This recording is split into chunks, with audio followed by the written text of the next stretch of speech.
አይፎን 18 ጌሙን ቀይሮ እየመጣ ነው። ከዚህ በኋላ የአይፎን ስልኮች ከስልኮች ጋር ብቻ ሳይሆን ከካሜራ ጋር ጭምር ነው የሚነጻጸሩት ማለት ነው። ለምን እንደዚህ እንዳልኩኝ እነግራችኋለሁ።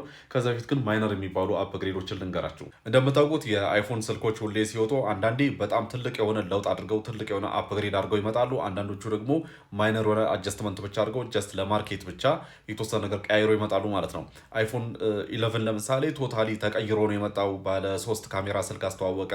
ብዙ ነገሩ ተቀየረ። ከዛ በኋላ 12 ላይ ደርሶ ደግሞ የተወሰነ ማይነር አጀስትመንት ተደርጎ ማርኬቱን ዝም ብሎ ዶሚኔት አድርጎ ቀጠለ ማለት ነው። ከዛ 13 ላይ ደርሶ ደግሞ ሪል የሆነ አፕግሬድ አሳየ። ፍላት መቅረጽ ጀመረ። 3D ስካን፣ በጣም ብዙ ነገሮችን ኢንትሮዲውስ አደረገ ማለት ነው። ከዛ 14 ላይ ደርሶ ደግሞ ብዙ ለውጥ አላሳየም። ከዛ 15 ላይ ሪል የሆነ አፕግሬድ አሳይቷል። ለምሳሌ ወደ ታይፕ ሲ ተቀይሯል። ዳይናሚክ አይላንድ ስክሪን ላይ ያቺን ነገር ለመጀመሪያ ጊዜ ኢንትሮዲውስ ያደረገው በ15 ነው። ከዛ በኋላ ቦዲውም ወደ ታይታኒየም የተቀየረውም በ15 ነው። እንዲህ እያለ መጣና 17 ላይ ደርሶ እንደምታውቁት ቶታሊ ሉኩን ነው የቀየረው። ከዛ በኋላ ሙሉ ለሙሉ በተለይ አሁን ኢትዮጵያ ውስጥ በቃ ማርኬቱን ዶሚኔት አድርጓል ማለት ይቻላል። ከሳምሰንግ በላይ በአሁኑ ሰዓት ሁሉም ሰው ወደ አይፎን 17 ትኩረቱን አድርጓል። ገንዘቡ ያለው ሰው ለምን ሲባል ያው የገንዘብ ማሳያም ጭምር ስለሆነ ቶታሊ ልዩ ስለሆነ ማለት ነው ስልኩ። ታዲያ 18 ላይ ምን አዲስ ነገር መጣ ካላችሁ ካሜራው ላይ ነው። ስለ ካሜራው ከማውራቴ በፊት አንዳንድ የተለዩ ነገሮች አሉ። ዳይናሚክ አይላንዷን አነስ አድርገዋታል። ሳይዟን በጣም ቀንሰዋል። የከለር አማራጩ በእንደዚህ አይነት መጥቷል። ፕሮሰሰሩ ወደ A20 እና A20 ፕሮ ቀይሮታል። ይህ ፕሮሰሰር ደግሞ ከዚህ በፊት ከነበሩት በ15% ባለሳሳት ምናምን ፋስተር ነው ተብሏል። ከዛ በተጨማሪ 30% ምናምን ፓወር ኢፊሽንት ነው ተብሏል። ጭምጭምታ ነው መረጃ እየወጣ ያለው። ከዚህ በተጨማሪ ባትሪውም እንደዚሁ በብዙ ፐርሰንት አፕግሬድ ተደርጓል ነው የተባለው። ፕሮሰሰሩ ከሌሎቹ ከዚህ በፊት ከነበሩት የተሻለ ፓወር ኤፊሽንት ነው። ባትሪው የተሻለ አፕግሬድ አድርጓል። ስለዚህ የተሻለ ባትሪ ላይፍ አለው ማለት ነው። አፕል ለመጀመሪያ ጊዜ አዲሱን ሲቱ ሞዴም እዚህ ስልክ ላይ ኢንተግሬት አድርጓል። ይህ ምንድነው? ቀጥታ ሳተላይት ጋር በመገናኘት እስከ 5G ድረስ ኢንተርኔት የሚያስጠቅም ሞዴም ተገጥሞለታል ማለት ነው። እንደምታውቁት ከዚህ በፊት ያው ለኢመርጀንሲ እንደ ኤስኦኤስ አይነት ምናምን የተገጠሙ ሲስተሞች አሉ። እነዛ ግን ለኢመርጀንሲ ብቻ የሚያገለግሉ ናቸው። ነገር ግን አሁን ላይ እስከ 5G ድረስ ኢንተርኔት ብሮዝ ማድረግ የምትችሉበት የኢመርጀንሲ ሳተላይት ከቨሬጅ አለው ማለት ነው። በዚህ ቪዲዮ ማውራት የፈለግኩት ስለ ካሜራው ነው።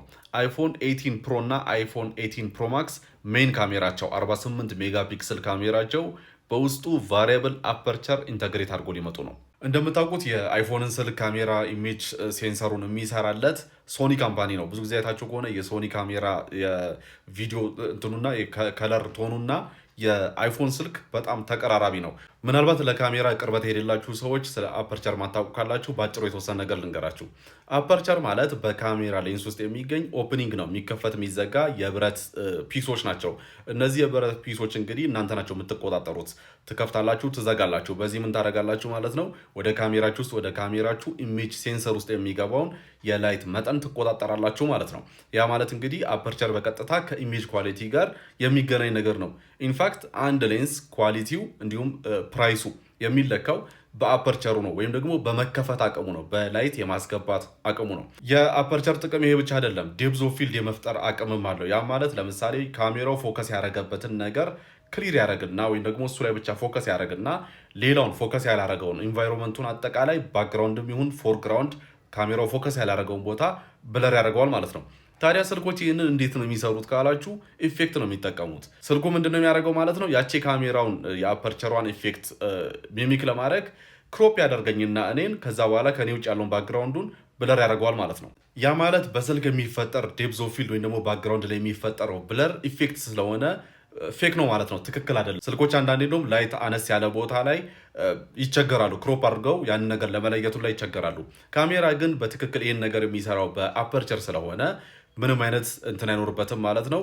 ክሪስፕ የሆነ በትክክል በቃ ፎከስ ያደረገውን ነገር ለይቶ ስታንድ አውት አድርጎ ሌላውን ነገር ብለር በማድረግ ጥሩ የሆነ እይታ ይሰጣል ማለት ነው። ታዲያ ሁላችሁ ይሄ አፐርቸር የሚባለው የካሜራ ቴክኖሎጂ ስልኮች ላይ ሲመጣ ይሄ የመጀመሪያው አይደለም። ሳምሰንግ S9 እና S10 ሲሪሶችም ይህንን ነገር ሞክረውታል፣ ነገር ግን አልቀጠሉበትም። እነ ህዋዊ እነ ሻዎሚ ሞክረውታል አሉ። የእነዚህ ስልኮች የሆኑ ሲሪሶች አሉ ይህን ቴክኖሎጂ ያላቸው ማለት ነው። ነገር ግን ያንን ይዘው በመምጣታቸው ብቻ ማርኬቱን ዶሚኔት ማድረግ አልቻሉም። ሁላችንም እንግዲህ አይፎን የምንፈልገው በካሜራ ጥራቱ ነው። በተለይ ደግሞ ለኮንተንት ክሬተሮች እንግዲህ በጣም ምርጥ የሚባል ስልክ ነው። በቅርብ ጊዜ ደግሞ እንደምታውቁት ኢቭን ፉትቦል ውድድር ራሱ በቀጥታ በአይፎን ተላልፏል። ከዚህ በተጨማሪ በአይፎን ፊልሞቹ ላይ እየተሰሩ ነው እና አሁን ላይ ቫሪያብል አፐርቸር ኢንተግሬት አድርጎ ሲመጣ ይህ ስልክ ቶታሊ ጌሙን ይቀይሯል ማለት ነው።